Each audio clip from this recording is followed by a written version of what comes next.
An inbound lead is when a prospect comes to you showing interest in your products or your services. They've come and they're like, I want to talk to somebody right now. So they're going to a contact form, a demo form, something that is basically saying, I'm very interested in what it is that you have to offer right now. I would like to speak to somebody.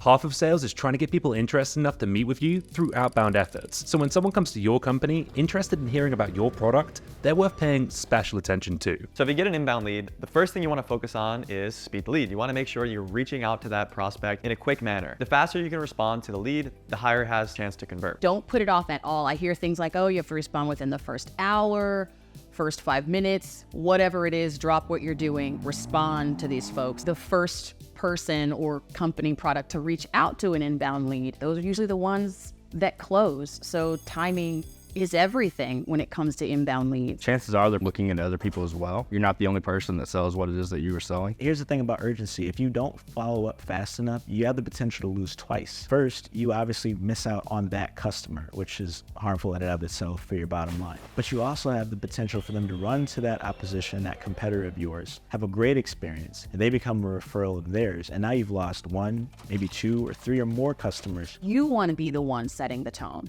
You want to be the one defining the category, defining the problem in a way that points them to your product or services approach to solving the problem. Ideally, you have something that is routing that lead to you quickly and saying, this person filled out your demo form. And for me, I'm reaching out instantly over an email. I'm shooting them a call. I'm adding them on LinkedIn. Like at Chili Piper, like we send them straight to an AE. We let them book a time with them.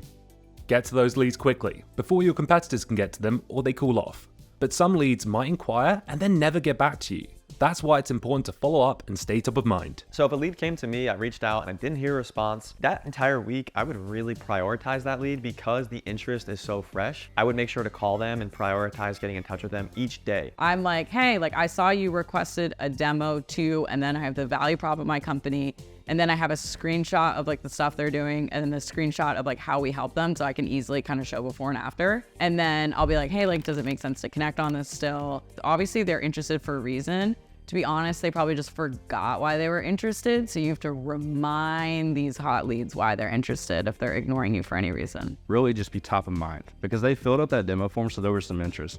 But they also get busy. So I'm not messaging them every single day. But if somebody fills out that form, I will be messaging them once or twice a week for a couple weeks, if not a couple of months. And so my goal is I'm gonna reach out until I either get them to book that meeting again, or I get a, hey, right now is not a good time, but I wanna get an answer. But we can't assume all inbound leads are a fit. You need to ask them questions to make sure that they're a fit for you and you're a fit for them. Now, the other piece of it is you want to make sure that that lead is qualified. Every company is different, but your company should have some qualifications in order to determine if a lead is good or not. That could be if they're in the right industry, if they're the right size, employee size or revenue size. Do they have the right technology stack in place? Is there an active project or budget in place? I'm not just going to reach out to some random person who wouldn't benefit from my service. Specifically when you're qualifying, these questions need to center around their process. And you likely, for your product or service to be valuable to people, need them to meet certain requirements. If I know that I sell an enterprise product, right, but the value prop resonated with this person who's got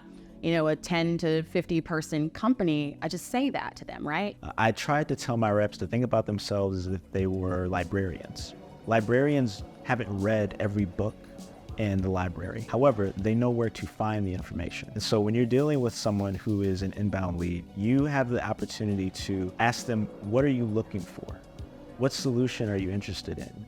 What problems have you navigated or do you feel you anticipate navigating? Those sorts of questions qualify in and of themselves because you start to see their intrigue, their level of interest. We reached out to the lead, made sure they were qualified, and we booked in an intro call with them as soon as we could. Now you just need to make sure they actually show up to that meeting. What I would recommend to avoid no-shows is reaching out to that person a day before the meeting with a brief agenda. It doesn't have to be anything crazy, but offer them a brief agenda and ask them for their feedback and what they would want to add to that agenda.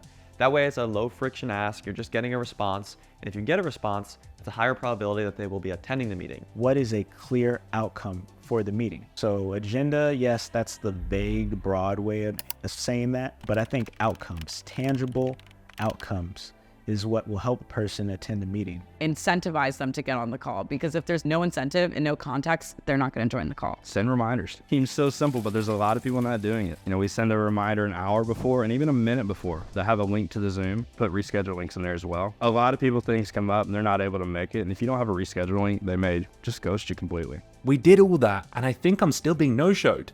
Vin, help! What do I do? You book a meeting, you show up to the discovery call that's been booked, you're waiting in the Zoom room, and a few minutes have passed, you're curious to see if this person's even gonna show or not. I give them 5 minutes grace period before I email them and say, hey, I'm on the line and the Zoom link. That way it's super easy for them to click the link and join the Zoom call. From there, I wait an additional 5 minutes, so 10 minutes total. If they do not show, I will exit the Zoom room. I will not wait any longer. And then I will follow up with them and or call them in order to reschedule. When someone no-shows me, I have to abate the urge to be passive aggressive.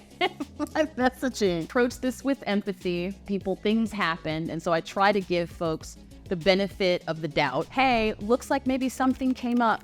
It happens, no worries. I'm gonna go ahead and move this to the same time this day. And if that doesn't work, let me know. I usually will call with that same message. Now, if someone misses and they express clear desire for this, hey, I'm sorry I missed this, I had XYZ come up, but I want specific thing. That sounds like desire to me. I'm willing to follow up with that person. If someone doesn't respond, or if someone says, hey, sorry, I missed that, well, they haven't shown me any desire, so I gotta match that energy. That's when I would move on with someone, is if I'm not sensing that desire. Now, assuming the prospect does show up, we want to make sure we handle that intro call the correct way. This is a great opportunity to learn more about your buyer's goals and the problems they might be looking to solve with a solution like yours. Treat your first conversation with an inbound lead with the same level of curiosity, the same goal of discovery as you would with an outbound lead. They've expressed that they need what you have. And so it's really difficult to remember, hey, they may not even know what we have, right? They may have an idea of what the product is, right? And that's what's making them think that they need it, but maybe it's not actually, right? Or the other way around. Maybe there's some aspect of the product that they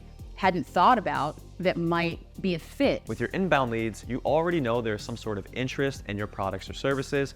You know there is some familiarity with your products or services, and you know that there is probably some sort of challenge or goals that they're trying to accomplish, which is why they reached out to you. So you might start your calls for, hey, you guys decided to reach out to us. What was the reason that pushed you to actually fill out the form? And that will get them opening up and keeping them on a talk track related to your products and services. And then I'll just kind of walk them through exactly what they want to see. And then I'm a little bit more forward with are we doing this or not? I always get a next step on that first call. Now, just because someone came inbound to your company doesn't guarantee they're actually looking to buy your product. There are all kinds of reasons they might want to talk to you. Be careful not to get your time wasted. Look for the warning signs that they are tire kickers. So I actually used to sell cars. So I've seen real live tire kickers, and they waste your time is one way to look at it. I think that the telltale signs are things like, I just want a quote. You ask them questions and they're just not trying to be forthcoming. So when you encounter these signs of people saying things like, hey, what's the price? Can you send me a quote? Stand